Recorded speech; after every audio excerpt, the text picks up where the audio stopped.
Irmãos, boa tarde. Professor Marlon Meira falando mais uma vez. Estamos prontos aí para gravar a sequência da nossa aula do dia 1º de novembro. Essa é a nossa aula 14, né? E os subitens que a gente vai fazer são 51, 52, 53 e 54. Esse a gente começa com a contribuição das missões modernas. Vamos começar, aliás, com uma oração para a gente prosseguir aí naqueles vídeos que a gente tem feito, né? Obrigado, Pai, porque o Senhor mais uma vez permitiu que nós estivéssemos aqui preparando essa aula para os nossos irmãos da Igreja Batista Central de Taguatinga. Obrigado porque nós temos essa oportunidade de oferecer esse curso dentro da nossa escola bíblica dominical. Te agradeço por esse ministério, te agradeço porque o Senhor tem abençoado esse ministério e abençoado a sua igreja através desse ministério. Te peço que o Senhor nos dê, mais uma vez, eu te peço que o Senhor nos dê, que o Senhor separe para nós a porção do conhecimento, do aprendizado, da sabedoria que o Senhor separou para nós hoje e que o Senhor nos dê durante esse período dessa aula. Em nome de Jesus, amém. Muito bem, então a gente tem aí a aula o item 51, a contribuição das missões modernas. Já vou soltar aqui no vídeo e a gente já segue aí. Vamos lá? Vídeo curto, 3 minutos e 9. Vamos ouvir, vamos assistir. Fechamos a nossa sessão 11 com a aula 51, a contribuição das missões modernas. Na verdade, é uma aula sobre uma conclusão, na verdade, desse período de missões modernas, né? O que a obra missionária nesse período proporcionou? Bom, quase todas as etnias, raças e grupos linguísticos estão representados pela igreja, estão representados dentro da igreja, aliás, e essa quase totalidade de etnias, raças e grupos linguísticos representados na igreja começa com esse período de missões modernas, com esse período de agências missionárias sendo fundadas nesse período, né? Além disso, igrejas locais são somadas àquelas antigas e tradicionais igrejas nacionais, né? Você tem, por exemplo, a igreja anglicana, que é uma igreja nacional, mas aí você vai ter a igreja presbiteriana, você vai ter a própria igreja presbiteriana pode ser confundida com uma igreja nacional, mas você vai ter igrejas locais que são espalhadas por todo o mundo a partir da contribuição das missões modernas também. Você vai ter o estabelecimento de milhares de instituições educacionais, como a gente viu na aula anterior. O aspecto social das missões era importante, tanto no aspecto médico quanto no aspecto educacional, e, portanto, o estabelecimento de milhares de instituições educacionais, com certeza também o ganho para as sociedades no sentido de alfabetização, né? A alfabetização é importante para que a pessoa possa ler a Bíblia e, portanto, a alfabetização e as instituições educacionais estão ligadas também nessa contribuição das missões modernas. Uma força libertadora para mulheres, como a gente viu agora há pouco, aquele exemplo de mulheres que eram enterradas junto com seus maridos nos seus túmulos para que pudessem servir os seus maridos no futuro. Então, lutas contra isso, entre outras coisas, foram parte também dessas missões modernas, desse movimento, né? E também em defesa das minorias, né? As próprias missões, por exemplo, na África tinham intenção de corrigir formas de exploração que os próprios conterrâneos desses missionários haviam praticado nessa região do continente africano, entre outros continentes e outras regiões também. Contribuições médicas e hospitalares, como a gente viu também agora há pouco. Inclusive, hoje no Brasil a gente tem, por exemplo, a prática de levar grupos missionários específicos para regiões longínquas, por exemplo, na Amazônia, e a gente tem grupos, por exemplo, de dentistas que vão para passar 30 dias atendendo gratuitamente pessoas na região, principalmente comunidades ribeirinhas. Isso vem desse período também. E também a tradução das escrituras para dezenas de línguas, vernáculas, né? Esse aspecto é um aspecto importante que, inclusive, acontece até hoje. Então, essas foram as contribuições, algumas das contribuições das missões modernas. E a gente termina aqui, então, essa nossa sessão, e na próxima aula a gente começa a sessão 12. Até lá. É isso aí. Então, a sessão 12 que a gente vai ver agora é uma sessão que é a última. Quando a gente chama de sessão aqui nesses vídeos, a gente está falando dos capítulos do livro, né? Portanto, é o último. Esse próximo agora é o que a gente considera como o último capítulo do livro, do nosso material, e a gente chama a igreja e os reavivamentos. Não, não é não. Esse não é não. Esse não é o último ainda não. Na verdade, o livro tem 12 capítulos, mas como a gente teve uma sessão número um primeiro, então esse daqui ainda não é o último capítulo do nosso livro, né? Mas de qualquer forma, vamos lá então para a igreja e os reavivamentos na América do Norte.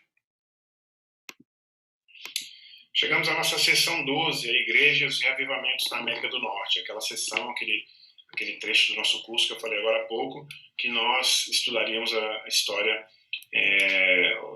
Essa é uma sessão inteira sobre a história dos Estados Unidos, né? Sobre a história da igreja nos Estados Unidos. Bom, a gente tem até uma introdução antes de entrar na nossa aula 52, mas é uma introdução interessante. A história dos Estados Unidos ela pode ser contada, inclusive, através dos reavivamentos. Todos os séculos, a partir do século XVII, os Estados Unidos um país são um país que o Brasil inicia a sua colonização. Portugal inicia a colonização do Brasil em 1500, nos Estados Unidos em 1620 a Inglaterra inicia a sua colonização. Então, 120 anos depois, né? É um país pelo menos 120 anos mais jovem que nós no Brasil. Mas, de qualquer forma, a história dos Estados Unidos pode ser contada se você contar também a história dos reavivamentos. Então, no século XVII, por exemplo, século, portanto, do início da colonização nos Estados Unidos, nas 13 colônias, né? Você tem, então, os peregrinos e os puritanos que se estabelecem em New England, região ali do extremo nordeste dos Estados Unidos. Você tem os batistas se estabelecendo na região chamada hoje de Rhode Island, a região também das colônias centrais. Naquele período, as 13 colônias eram divididas entre colônias do norte, colônias centrais e colônias do sul. Os presbiterianos vão ter uma presença tanto nas colônias centrais quanto na colônia do sul também, nas colônias do sul. A igreja anglicana na Virgínia, nas Carolinas, a gente tem os estados da Carolina do Norte e da Carolina do Sul. O estado da Geórgia também e Nova York e New York. Então, são tocadas ali, são colonizadas pela igreja anglicana também. Os luteranos vão ter uma ação nas colônias centrais. Os católicos em Maryland, que é um nome, inclusive, é sugestivo, né, a terra de Maria. E os Quakers, na Pensilvânia, apesar de também haver uma característica de tolerância religiosa muito grande nessa região, inclusive eventos, situações em que alguns desses grupos é perseguido, eles geralmente tendiam a ir para a Pensilvânia. A gente começa então a nossa aula 52, bom, a gente fez uma introdução aqui da nossa sessão 12, mas a nossa aula 52, portanto, fala do primeiro grande despertamento. Então, como a gente viu agora há pouco, você pode contar a história dos Estados Unidos falando sobre os despertamentos e os reavivamentos. O primeiro, aquilo que a gente chama de o primeiro grande despertamento, começa já no século XVIII, com algumas razões muito importantes. A primeira delas, a diminuição da liderança espiritual, comparada, claro, ao período do século XVII, né? Período de chegada dos puritanos, dos peregrinos, enfim, dos batistas, aqueles que a gente viu agora há pouco. Poucas oportunidades também de treinamento para liderança, treinamento pastoral, que inclusive a gente vai ver na frente que começa também nos Estados Unidos. A diferença de rumo do relacionamento político entre as colônias e a metrópole, que obviamente vai culminar no final desse século XVIII com a independência dos Estados Unidos em 1776. E, obviamente, o fator, a gente já está falando aqui da segunda e da terceira gerações de colonos, né, nos Estados Unidos. Obviamente, os colonos, todos eles chegaram, entre outras coisas, com uma intenção diretamente ligada à religião, né? O caso do Brasil é um pouco diferente, porque a gente tem os portugueses chegando com interesse, além de religioso, com os jesuítas, principalmente também com interesse mercantilista, né, interesse de busca de metais preciosos, enfim, e de todo tipo de tentativa de exploração do território. Né? Nos Estados Unidos não é diferente, completamente diferente, mas tem esse aspecto de que a religião, como são grupos independentes que chegam primeiro, a questão religiosa é mais importante, mas a segunda e terceira gerações já perdem esse espírito de liderança, e isso vai ocasionar, obviamente, o que a gente chama de primeiro grande despertamento.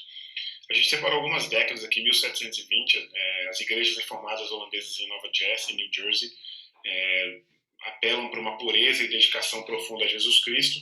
Isso repetindo o que a gente falou anteriormente, comparado ao que era no século XVI, no século XVII e em resposta aos acontecimentos do século XVIII. Né? Na década de 1730 a gente vai ter o início da preparação teológica e do treinamento para o ministério pastoral, ou seja, já respondendo a essa ausência também de treinamento que havia no século XVII e no início do século XVIII.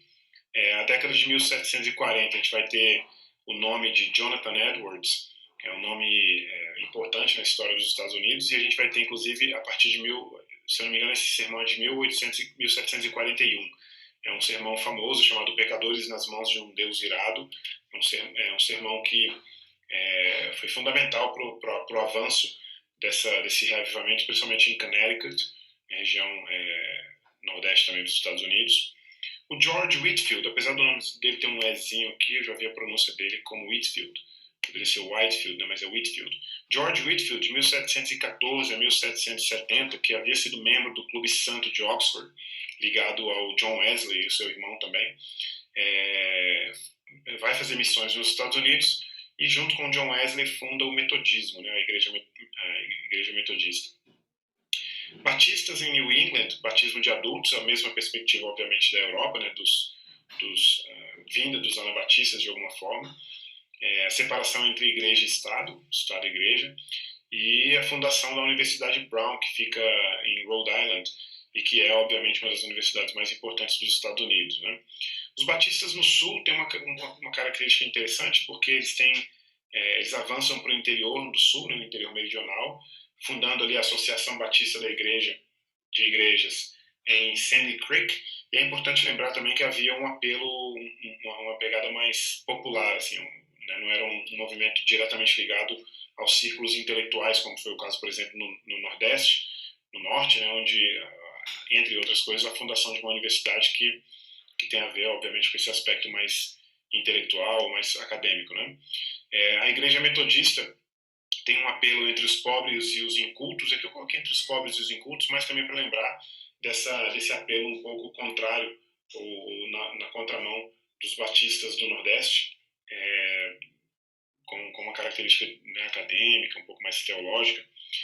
Mas controvérsias teológicas nesse período também causam divisão entre presbiterianos e congregacionais, e nesse sentido aumenta o espaço de ação para os batistas e para os metodistas. Né? Algo importante também nesse período é a influência cultural, principalmente a partir do Whitefield, e os conceitos de liberdade e de virtude passam a ter uma grande conotação política, entre outras coisas. Essa ideia histórica dos Estados Unidos de autogoverno, né, de liberdade, virtude, de republicanismo, né, muito mais do que democracia, mas de republicanismo, vem desse período também, desse período do primeiro despertamento. E o compromisso crescente com ideais democráticos e republicanos também é uma outra característica desse período de influência cultural desse primeiro grande despertamento. Essa foi a aula 52, o primeiro grande despertamento. A gente vai para 53 logo mais, como o segundo grande despertamento. Até lá. Então é isso. Vamos seguir para o próximo item, que é o item 53, segundo o vídeo diz aqui no final. Esse item 53 não está baixado. Bom, acho que vou baixar aqui rapidamente. De qualquer forma, enquanto vai baixando, deixa eu dar uma conferida com vocês aqui. Então a gente fez o 51. A gente fez agora o primeiro item, que é do capítulo 11. Aliás, o capítulo 11 teve uma introdução legal, mais longa, né? Porque é um capítulo que trata mais especificamente dos Estados Unidos, da história da igreja.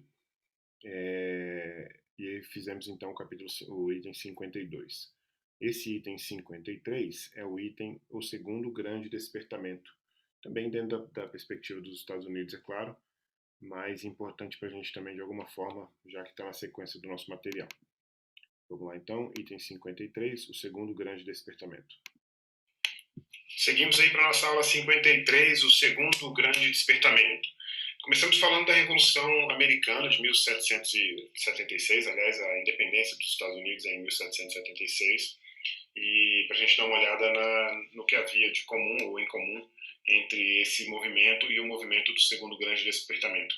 A ideologia política da Revolução, a ideologia política principal da Revolução era o republicanismo, e os princípios mais importantes do cristianismo estavam de acordo com princípios do republicanismo, ou seja, havia ali uma espécie de mãos dadas, né, entre a Revolução Americana e os seus desdobramentos, a sua ideologia política, né, os seus princípios e os princípios também do cristianismo, né?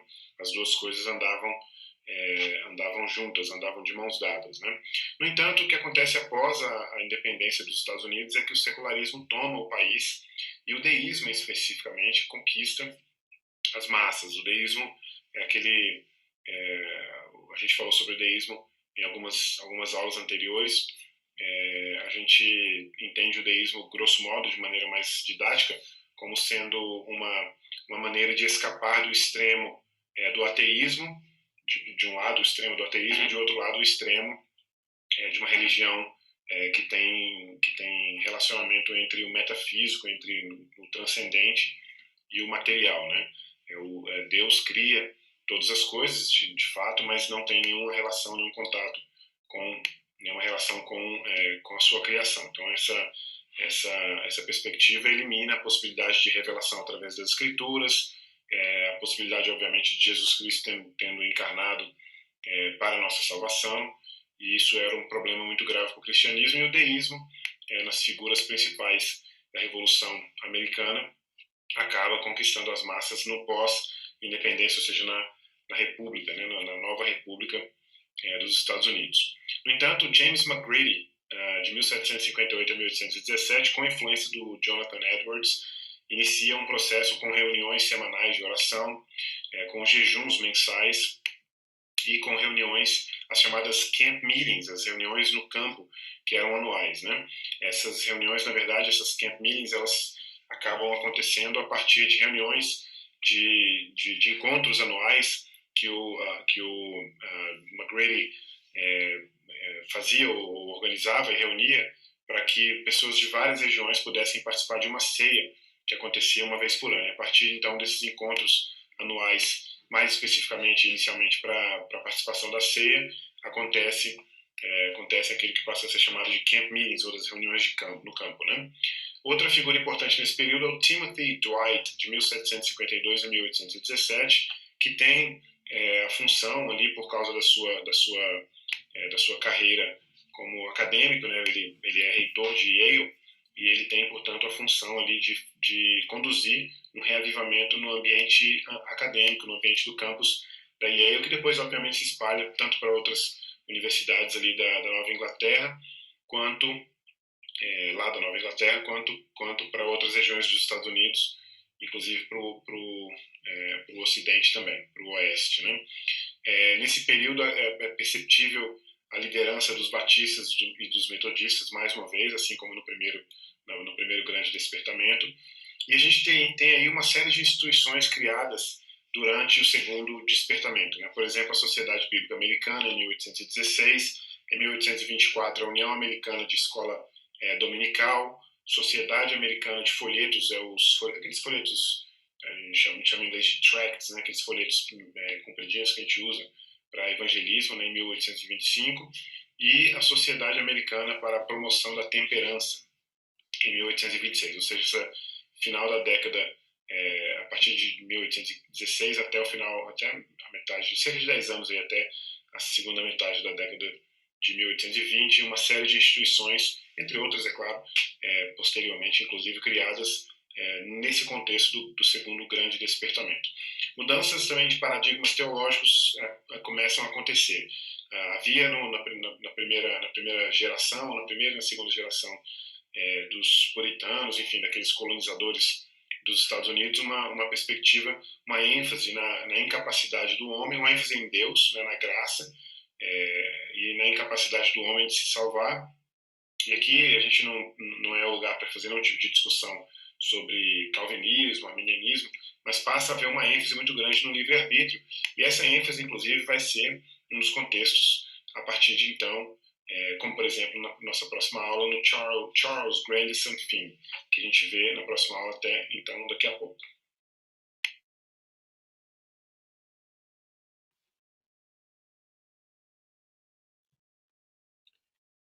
Muito bem, fomos aí, então até o 53, não é isso? E prosseguimos então para o 54. 54 é o nosso último item de hoje, aqui, dessa nossa aula 14, né? O 53, então, foi o segundo grande despertamento, e o 54, que é o próximo, é o Charles Grandison Finney. Vamos lá, está quase concluindo aqui o download. Muito bem.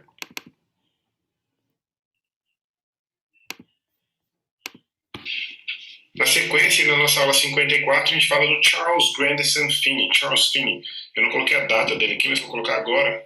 1792. Deixa eu só subir aqui para colocar do lado do nome dele. 1792 a 1875. Então, esse é o Charles Finney. Bom, Finney foi responsável no seu período, na sua época, por grandes reuniões de reavivamento que aconteceram principalmente nas décadas de 1820 e nas décadas de 1830. Além disso, uma inovação no seu modo de evangelismo levava em consideração características relacionadas a uma disciplina muito incisiva, a santidade também, a forma de condução do crente, segundo os princípios bíblicos, e esse método foi chamado posteriormente de novas medidas, que vai ter, obviamente, influência lá na frente, mais especificamente no Moody e no Billy Sunday, certo? Então, os dois tem aqui, a gente vai ver logo mais nas próximas aulas, a gente vai ver que os dois têm influência das novas medidas do Finney, né? Então, ele tinha uma perspectiva teológica pós-milenarista, escatológica, né? Ele acreditava, portanto, que através de esforços a igreja seria capaz de trazer o reino de Deus no presente, no agora, né? Algo que, obviamente, não ocorreu no seu período, no seu tempo. E, além disso, tinha uma crença de que o homem não precisava pecar, a não ser que fosse conscientemente, o que me dá a impressão de que ele estava falando, pensando na primeira carta de Paulo aos Coríntios, no capítulo 10, versículo 13, quando Paulo diz que não sobreveio sobre nós tentação que não fosse humana, mas Deus é fiel em que toda vez que a gente for tentado, Deus não nos deixará ser tentado acima da nossa capacidade, e também, sempre que a gente for tentado, Ele enviará junto com a tentação o meio de saída. Talvez tenha sido a partir dessa perspectiva que o Finney entendia que era possível que o crente chegasse a um ponto de maturidade espiritual, e principalmente com base nas suas novas medidas, ou com base na sua perspectiva disciplinar, né, muito aguerrida, que o crente não precisaria pecar mais, a não ser que fosse conscientemente. Aliás, ele não precisaria pecar inconscientemente, né? Ele viveria uma vida em conformidade com as Escrituras, chegando ao ponto de não pecar, ou obviamente que o pecado não fizesse parte do seu estilo de vida. Esse foi então Charles Grandison Finney na nossa aula 54, e a gente se encontra na aula 55 logo mais. Até lá. E sendo assim, a gente conclui os itens de hoje, que foram os itens 51, 52, 53 e 54. Teremos, portanto, o item 55 na próxima aula, que será a aula 15. Aula 15, que será no dia... Hoje é dia 1º, então 2, 3, 4, 5, 6, 7, 8. Dia 8 de novembro de 2020 será o dia desta aula. Dessa aula 15, que será o reavivamento da oração dos leigos de 1858, ainda dentro do contexto do capítulo que trata sobre a história dos Estados Unidos, a história do cristianismo nos Estados Unidos. O item 56, que é o Dwight Moody, a gente talvez já tenha ouvido falar desse nome, principalmente nos círculos missionários, né? 57 vai ser William Ashley Sunday, e o 58, ninguém menos do que o Billy Graham, apesar de a gente não ter muita coisa para falar do Billy Graham, não, mas, enfim, uma figura que viveu aí 100 anos e que transformou a história das missões, com certeza, no mundo, né? Então, 58, 57, 56 e 55 para a próxima aula. E na próxima aula vai ser interessante também, porque a gente vai concluir esse capítulo, que é o 11 do livro, para começar o último capítulo do livro, que é o capítulo 12, a Igreja e a Modernidade. Então esse é o nosso próximo... aliás, esse não é a nossa próxima aula, mas a próxima aula a gente conclui portanto, o capítulo 11 inteiro, tá certo? Então, tivemos aí a nossa aula, deixa eu só voltar aqui para a página da nossa aula, que tivemos então hoje nossa aula 14, uma aula curta, uma aula para continuar a nossa sequência. Aula 14, hoje no dia 1º do 11, e vamos encerrar com mais uma oração, pedindo a Deus que durante o tempo que a gente estiver refletindo sobre o que a gente aprendeu, a gente possa compreender a vontade de Deus para a nossa vida espiritual, né? Obrigado, Senhor, porque concluímos mais uma etapa, mais um período. Te peço que o Senhor abençoe os nossos alunos, dando a eles aprendizado, conhecimento, e que tudo isso, Pai, para todos nós redunde em adoração ao Senhor de modo mais adequado. É a nossa oração em nome de Jesus. Amém. Então tá certo, pessoal. Até a próxima, até o domingo que vem, se Deus quiser.